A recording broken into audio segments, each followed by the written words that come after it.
ہم سورہ بقرہ کی آیت نمبر 3 میں بہت مہم بیانات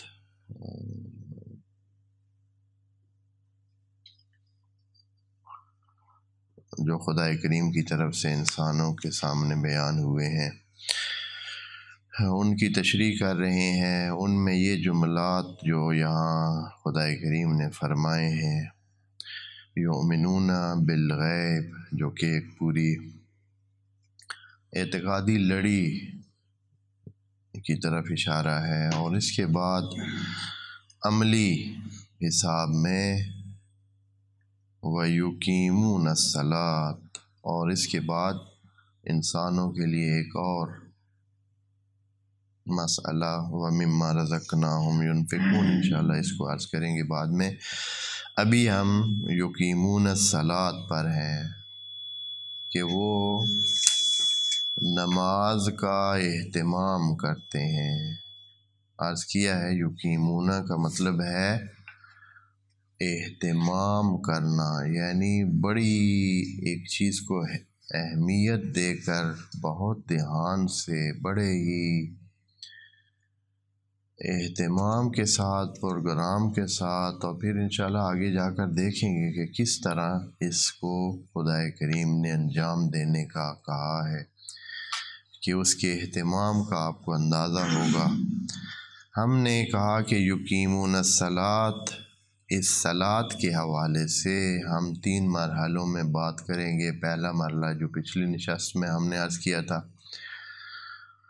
وہ تھا کہ خدا کریم نے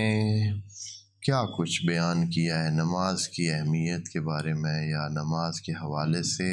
خدا نے اس کو کتنی اہمیت دی ہے، اور قرآن میں کیا کچھ بیان ہوا ہے، جو کہ کل عرض کیا تھا۔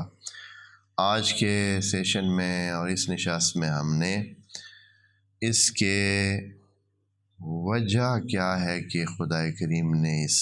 نماز کو اتنی اہمیت دے دی ہے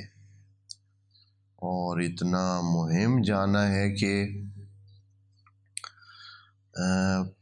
نبی جو رسول میں سے بابا انبیاء جن کو کہتے ہیں، حضرت ابراہیم، ان کو بابا انبیاء، ابو الانبیاء کہتے ہیں۔ ویسے ابو البشر حضرت آدم کو کہتے ہیں، اور ابو الانبیاء حضرت ابراہیم کو بولا جاتا ہے۔ وہاں سے یہ کہانی نماز کی شروع ہوئی ہے، باقاعدہ نماز، یعنی یہ جو نماز اب ہم انجام دیتے ہیں، جو ذکر و رکوع و سجود پر مشتمل نماز ہے، یہ حضرت ابراہیم کے زمانے سے شروع ہوئی، اور اسی کے زمانے سے ہی